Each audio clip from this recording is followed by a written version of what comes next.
Hello दोस्तों, आपका स्वागत है हमारे इस चैनल पर।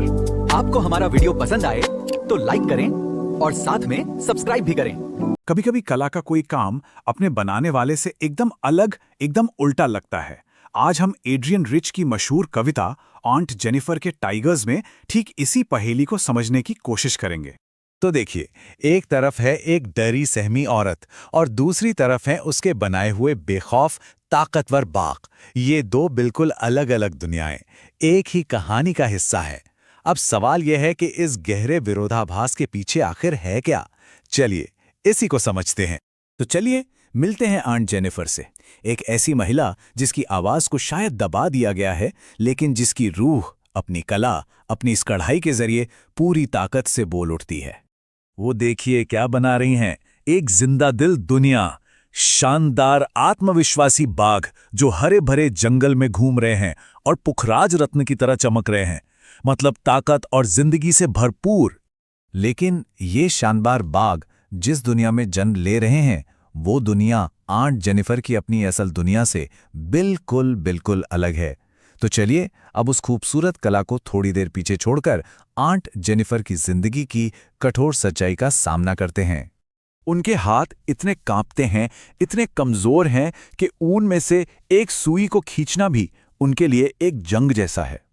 जैसे हर एक टांका उन्हें उस बोझ की याद दिला रहा हो जो उन्होंने अपनी जिंदगी में उठाया है।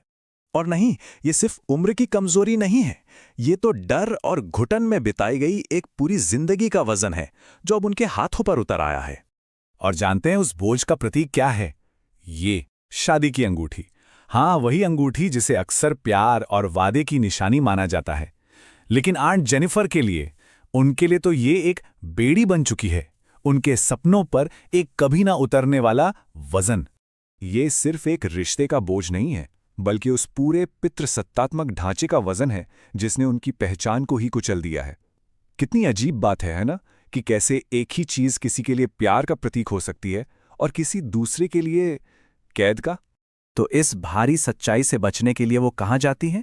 चलिए उनके साथ उनकी कला की दुनिया में वापस चलते हैं, एक ऐसी जगह जहां डर का कोई नामो निशान तक नहीं है।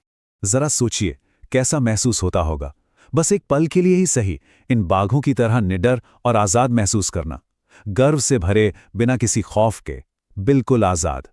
देखिए, अपनी कला के जरिए ऑन्ट जेनिफर उन ताकतों से बगावत कर रही हैं जो उन्हें काबू में रखती हैं।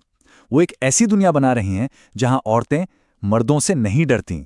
असल में ये बाघ सिर्फ कढ़ाई के नमूने नहीं हैं, ये उम्मीद की एक किरण हैं, एक याद दिलाते हैं कि हमारी कल्पना के दायरे में हम आज़ादी पा सकते हैं। तो ऑन्ट जेनिफर आखिर ये दो अलग अलग दुनियाएं बना ही क्यों रही हैं? वो इसके जरिए क्या पाना चाहती हैं? कहते हैं ना, जब शब्द साथ नहीं देते तब कला बोलती है। और ऑन्ट जेनिफर के लिए उनकी सुई और धागा ही उनकी आवाज बन जाते हैं। ये वो कहानियां कह रहे हैं जिन्हें वो जोर से कहने की हिम्मत नहीं कर सकती। लेकिन एक सवाल है, क्या कला अपने कलाकार के बिना जिंदा रह सकती है? क्या वो अपने बनाने वाले से भी ज्यादा ताकतवर हो सकती है? कविता का अंत हमें कलाकार और उसकी कला के बीच एक आखिरी और शायद सबसे गहरे विरोधाभास पर लाकर छोड़ देता है। ये जिंदगी और मौत की कहानी है। जरा सोचिए, मौत के बाद भी ऑन्ट जेनिफर उस जिंदगी के बोझ से आजाद नहीं हो पाती। उनके वो डरे हुए हाथ हमेशा के लिए उनके संघर्ष की कहानी कहते रहेंगे।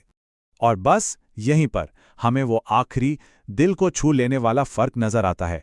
जहां ऑन्ट जेनिफर हमेशा के लिए कैद रह जाती हैं, वहीं उनकी कला उस आज़ादी के साथ जिंदा रहती है जो उन्हें कभी नसीब नहीं हुई। वो बाघ उछलते रहते हैं, गर्वित और निडर, जैसे उनकी अमर आत्मा की एक निशानी बनकर रह गए हों। कला में हमें सीमाओं से पार ले जाने की ताकत होती है। ये हमें घुटन, डर और यहां तक कि मौत से भी आगे ले जा सकती है। ये इंसान की कभी न हारने वाली हिम्मत का सबसे बड़ा सबूत है। ये कविता हमें याद दिलाती है कि कला सिर्फ सजावट की चीज नहीं है, ये एक क्रांति का हथियार भी हो सकती है। ये दबी हुई आवाजों को जुबान दे सकती है और समाज के बनाए नियमों को चुनौती भी।